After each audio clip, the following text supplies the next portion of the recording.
इसके पहले वाले वीडियो में मैंने आपको इलेक्ट्रॉन एफिनिटी के बारे में बताया था। इस वाले वीडियो में हम पढ़ेंगे इलेक्ट्रॉन नेगेटिविटी के बारे में। इलेक्ट्रॉन नेगेटिविटी होती क्या है? कोवैलेंटली बॉन्डेड इलेक्ट्रॉन को अपनी तरफ अट्रैक्ट करने की टेंडेंसी क्या कहलाती है? इलेक्ट्रोनेगेटिविटी। ठीक, जैसे यहां पर देखो, ये अपन एक मॉलिक्यूल बना लेते हैं। इस मॉलिक्यूल में दो एटम है, ए और बी। ठीक, अच्छा अभी क्या करते हैं अपन? अपनी मर्जी से इलेक्ट्रोनेगेटिविटी ए वाले एटम की ज्यादा मानते हैं। किससे? बी वाले एटम के कंपेयर में ए वाले एटम की जो इलेक्ट्रोनेगेटिविटी है वो ज्यादा है। अब यदि अपन इस बॉन्ड को तोड़ते हैं, ठीक, तो होता क्या है कि जिसकी इलेक्ट्रोनेगेटिविटी ज्यादा होती है वो एटम अपने तरफ बॉन्ड के दोनों इलेक्ट्रॉन को अट्रैक्ट कर लेता है। अब ज्यादा इलेक्ट्रोनेगेटिविटी किसकी है? ए की, तो दोनों इलेक्ट्रॉन अट्रैक्ट किसकी तरफ होंगे? ए की तरफ। तो जब ये बॉन्ड टूटेगा तो दोनों इलेक्ट्रॉन बॉन्ड के किसके पास चले जाएंगे? ए के पास। ठीक, तो जिसके पास इलेक्ट्रॉन जा रहे उस पर नेगेटिव चार्ज आ जाएगा और बी का एक इलेक्ट्रॉन भी ए के पास चला गया तो बी पे आ जाएगा पॉजिटिव चार्ज। ठीक, एक बार और देखो, ए और बी। अब अपन ऐसा करते हैं, ज्यादा इलेक्ट्रोनेगेटिविटी मानते हैं बी की, कि ज्यादा इलेक्ट्रोनेगेटिविटी किसकी है? बी की। तो अब इस कंडीशन में क्या होगा? जब आप इसको तोड़ोगे तो बॉन्ड के दोनों इलेक्ट्रॉन किसके पास आ जाएंगे? बी के पास। तो बी पे नेगेटिव और ए पे पॉजिटिव। अच्छा एक और देखो, जैसे एच एफ। ठीक,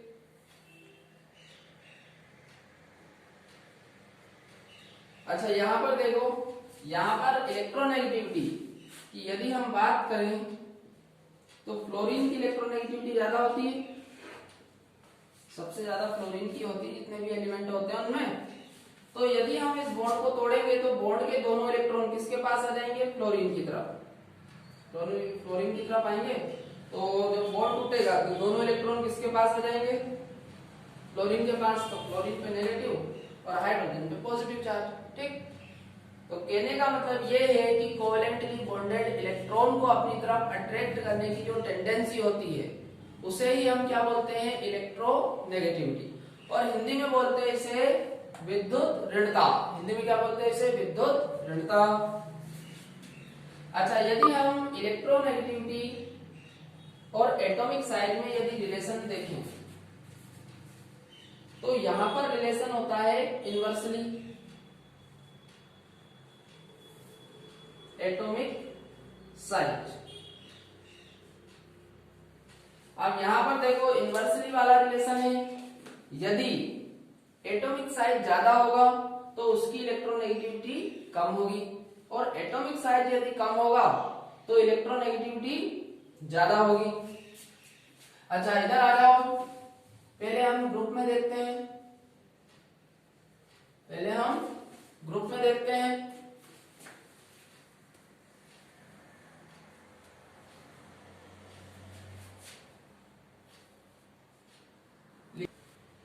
और सी।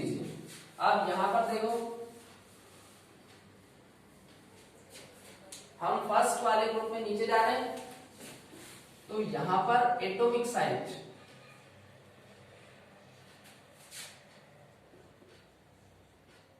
साइज बढ़ेगा और एटॉमिक साइज बढ़ेगा तो इलेक्ट्रोनेगेटिविटी कम होगी।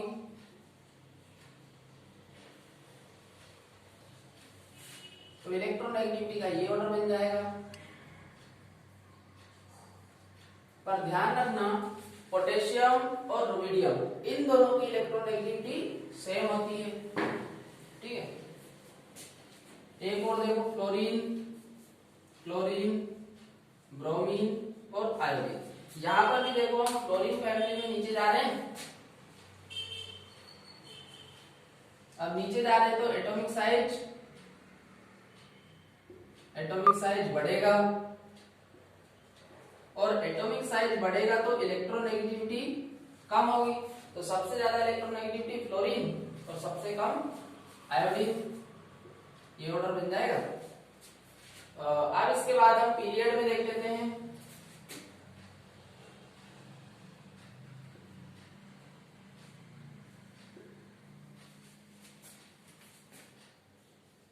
Lithium, beryllium, boron, carbon, nitrogen, oxygen, fluorine. ठीक, lithium, beryllium, boron, carbon, nitrogen, oxygen, fluorine. ठीक, अब यहां पर देखो हम लेफ्ट से राइट आ रहे हैं, लेफ्ट से राइट आ रहे हैं।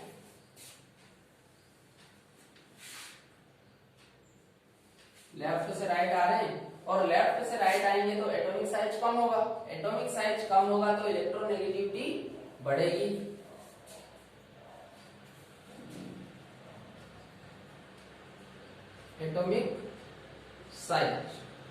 एटॉमिक साइज कम हो रहा तो इलेक्ट्रोनेगेटिविटी बढ़ेगी। तो इलेक्ट्रोनेगेटिविटी सबसे ज्यादा किसकी होगी? फ्लोरीन। और सबसे कम किसकी होगी? लिथियम। ठीक, अच्छा फ्लोरीन की यदि हम बात करें तो फ्लोरीन की इलेक्ट्रोनेगेटिविटी होती है मैक्सिमम। जितने भी एलिमेंट होते हैं उनमें सबसे ज्यादा इलेक्ट्रोनेगेटिविटी होती है फ्लोरीन की, और फ्लोरीन की इलेक्ट्रोनेगेटिविटी होती है 4। फ्लोरीन की इलेक्ट्रोनेगेटिविटी कितनी होती है? 4। अच्छा, यदि आपको सेकंड वाले पीरियड के एलिमेंट की इलेक्ट्रोनेगेटिविटी यदि निकालनी है तो आप क्या करो, केवल फ्लोरीन की इलेक्ट्रोनेगेटिविटी याद रखो। फ्लोरीन की कितनी होती है? 4। अब आपको क्या करना है, इसमें से 0.5 माइनस करो। ठीक, तो यदि आप 4 में से 0.5 माइनस करोगे तो 3.5 ये आ गई ऑक्सीजन की। अब इसमें से वापस आप 0.5 माइनस करो तो 3 आ जाएगी, ये नाइट्रोजन की। इसके बाद फिर इसमें से 0.5 माइनस करो तो 2.5 आ जाएगी कार्बन की। फिर इसमें से 2.5 माइनस करो, सॉरी 2.5 में से 5 माइनस करो, 0.5 माइनस करना है तो ये 2 आ जाएगी। फिर यहाँ पर 2 में से फिर 0.5 को माइनस करो तो यहाँ पर फिर 1.5 आ जाएगी। इसके बाद यहाँ पर देखो फिर 0.5 माइनस करो इसमें से तो ये आ जाएगा 1। ठीक, तो ये इनकी एग्जैक्ट इलेक्ट्रोनेगेटिविटी आ गई। अच्छा, इसके बाद यदि हम थर्ड वाले पीरियड में देखें तो sodium, magnesium, aluminium, silicon, phosphorus, sulphur और क्लोरीन। यहाँ पे भी हम लेफ्ट से राइट आ रहे हैं, लेफ्ट से राइट आ रहे हैं तो एटॉमिक साइज कम होगा, और एटॉमिक साइज कम होगा तो इलेक्ट्रोनेगेटिविटी बढ़ेगी। तो सबसे ज्यादा किसकी होगी? क्लोरीन की, और सबसे कम किसकी होगी? सोडियम की। अच्छा, इसके बाद यदि हम जीरो ग्रुप वाले एलिमेंट की देखें, जीरो ग्रुप। अच्छा, जीरो ग्रुप के जो एलिमेंट होते हैं जैसे एग्जांपल में हीलियम ले लो, नियोन, आर्गन और भी आप ले सकते हो। ठीक, इनकी जो इलेक्ट्रोनेगेटिविटी है वो 0 होती है। इनकी इलेक्ट्रोनेगेटिविटी कितनी होती है? 0।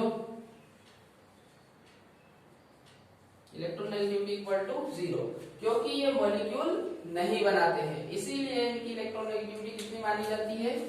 0। ठीक है।